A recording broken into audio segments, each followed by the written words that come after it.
Olá, temos mais uma oportunidade de partilhar da palavra do Senhor e nós vamos começar fazendo uma leitura que está no livro de Lucas, capítulo 13, dos versos 31 a 35.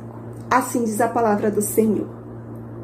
Naquele momento, alguns fariseus chegaram perto de Jesus e disseram: "Vá embora daqui, porque Herodes quer matá-lo." Jesus respondeu: "Vão e digam para aquela raposa que eu mandei dizer o seguinte: hoje e amanhã eu estou expulsando demônios e curando pessoas, e no terceiro dia terminarei o meu trabalho." E Jesus continuou: "Mas eu preciso seguir o meu caminho hoje, amanhã e depois de amanhã, pois um profeta não deve ser morto fora de Jerusalém. Jerusalém, Jerusalém, que mata os profetas e apedreja os mensageiros que Deus lhe manda. Quantas vezes eu quis abraçar todo o seu povo, assim como a galinha ajunta os seus pintinhos debaixo das suas asas, mas vocês não quiseram. Agora, a casa de vocês ficará completamente abandonada. Eu afirmo que vocês não me verão mais, até chegar o tempo em que dirão: Deus abençoe aquele que vem em nome do Senhor. Amém. É uma passagem bastante conhecida e que a gente vai refletir agora sobre ela.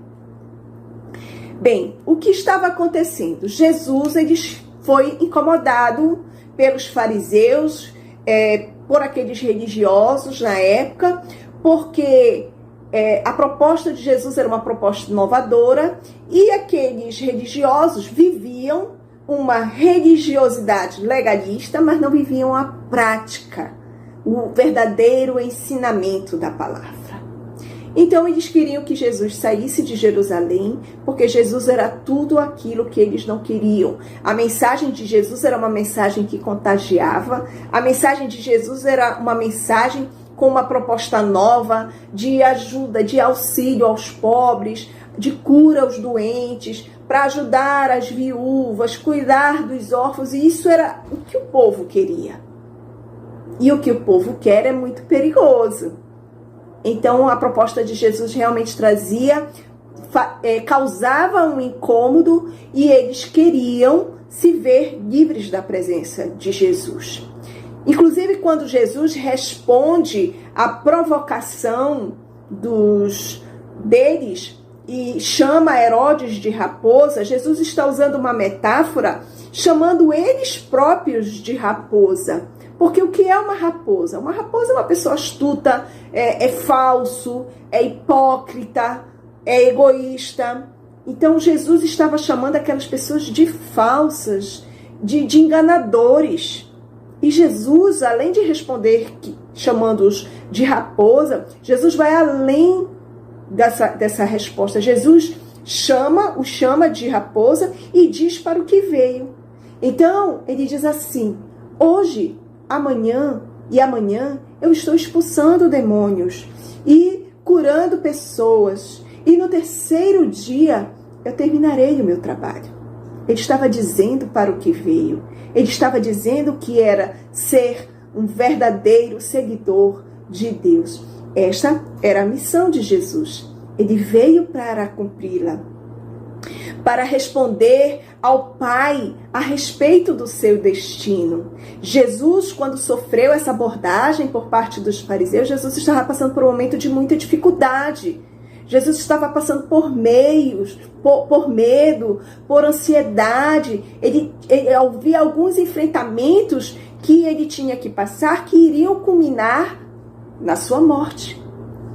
Mas Jesus afirma que o trabalho precisa ser feito e ele precisa terminar o trabalho determinado por Deus e tinha um prazo para entregá-lo. É um jogo de palavras que remete à ressurreição de Jesus. Jesus agia com imensa liberdade, mas também com um grande compromisso para cumprir o seu chamado. E em meio a esse enfrentamento que Jesus vivia, ele não permitiu que o amor que ele sentia pelos pecadores fosse diminuído. Importava para Jesus o ide. Importava para Jesus o motivo pelo qual ele tinha sido escolhido por Deus, para que se cumprisse a palavra declarada lá em João 3,16, porque Deus amou o mundo de tal maneira que deu seu Filho unigênito, para que todo aquele que nele crê não pereça, mas que tenha a vida eterna. E esta entrega de Jesus foi por nós. E aí Jesus declara tristemente: Jerusalém, Jerusalém, que mata os teus profetas e apedreja os mensageiros que Deus manda. Jesus lamenta pelos pecadores que o rejeitaram e que o perseguiam, pois essas pessoas que faziam isso estavam morrendo não somente para a vida delas, mas também estavam morrendo para uma vida espiritual verdadeira. O livre-arbítrio, as nossas escolhas, elas podem ser uma abençoada chave que nos levará ao céu, mas também podem ser algemas que nos levam ao inferno. Porém, o desejo do Pai é que ninguém se perca e que todos estejam guardados debaixo das suas asas, protegidos, amados, cuidados. Porém, o homem é insensato. Ele não quer saber de Deus. Mas o que é que nós precisamos? Porque nós temos nossas responsabilidades. E como responsáveis, nós precisamos mudar isto.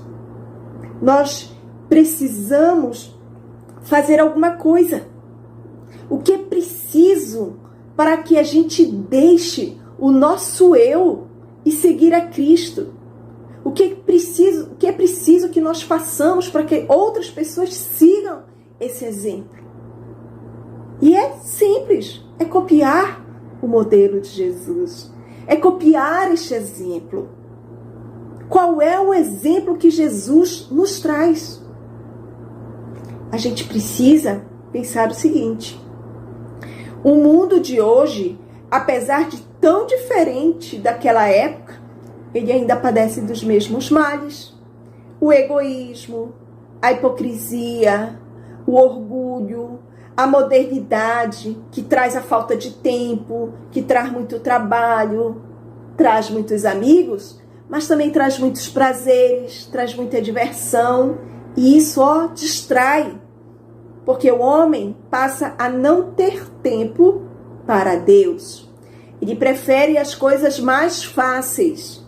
Ele não quer que tirem dele aquilo que ele conquistou, aquilo que ele conseguiu na vida, e que é muito importante do ponto de vista dele, que é o sucesso, que é a fama, que é o dinheiro, que é a diversão. Só que isso é buscar o superficial. Isso é buscar coisas efêmeras. Isso é buscar coisas rasas. Coisas que fazem, infelizmente, o homem cair em desgraça, trazendo para si tantas dores. Importa seguir o exemplo de Jesus.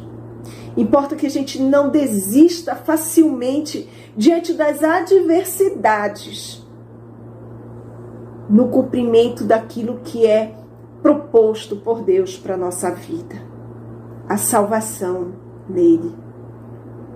Mas compartilhar de Jesus dá muito trabalho.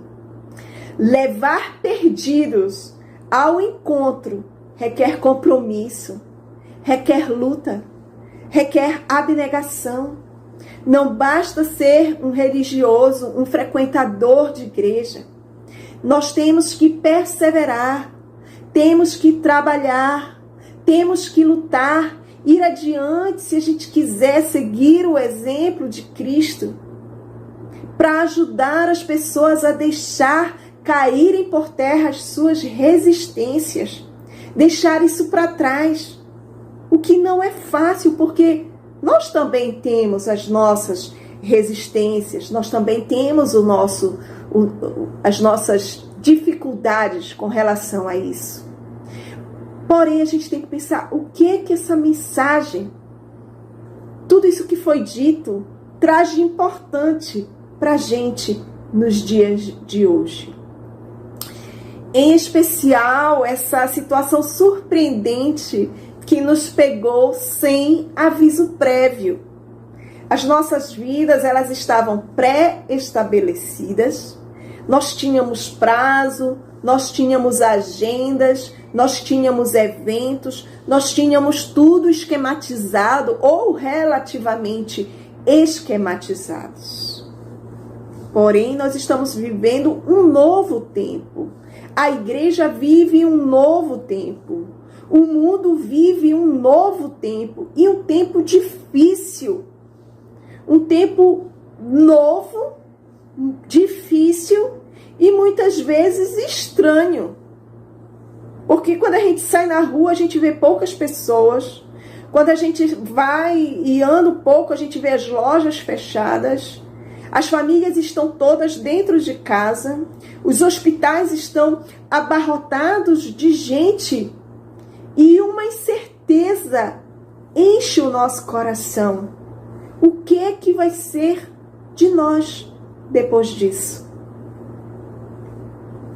E aí a gente tem que pensar por outro lado também, que parece que a gente retrocedeu lá na igreja antiga, né? De casa em casa, a igreja nos lares. A igreja sendo nós que muitas vezes esquecemos que a gente não precisa de templo para adorar a Deus. Que a gente não precisa de um templo para fazer o ID do Senhor. Nós somos impulsionados, então, a caminhar juntos, nesse momento de grande aflição, a buscar a salvação, a sermos pessoas, a sermos agentes que vão proporcionar a salvação a outras pessoas, mesmo nesse tempo de crise, seguindo o exemplo de Jesus. Hoje, como eu falei, nós somos igreja nos lares, que partilha a palavra em comunhão através das telas de um celular, né? Das telas da televisão, das telas de um computador. Porém, isso não diminui a importância do falar de Cristo. Mais ainda, temos que nos aliar a essas tecnologias para abençoar e para salvar vidas. Se nós queremos seguir o exemplo de Jesus, nós devemos estar próximos da realidade de suas propostas, que é viver o Evangelho em plenitude, sem limite, em comunhão, independente de como essa comunhão ela se realiza. Sim, é o ir em todos os sentidos, aproveitando todas as oportunidades para alcançar os perdidos. É importante lembrar que quando Deus nos concedeu a vida, nós já viemos com uma missão. O nosso destino, ele já foi traçado por Deus e nós somos chamados a permanecer até o fim naquilo que ele confiou para nós. A Jerusalém de ontem, a Jerusalém de hoje, a cada um de nós, cabe responder o chamado divino, o convite dele, para que a gente não seja lugar que se fecha à sua presença e à força do seu amor, e sim para que a gente possa prosseguir com fidelidade e, enfim, alcançar a felicidade com a certeza de que temos uma meta, que é chegar no céu. Acolhamos a palavra, acolhamos com força a sua presença, Alimentemo-nos de Deus. Bendito que vem em nome do Senhor, aleluia. E os frutos da sua presença estarão muito fortes na sua vida e na vida de todos nós. Amém.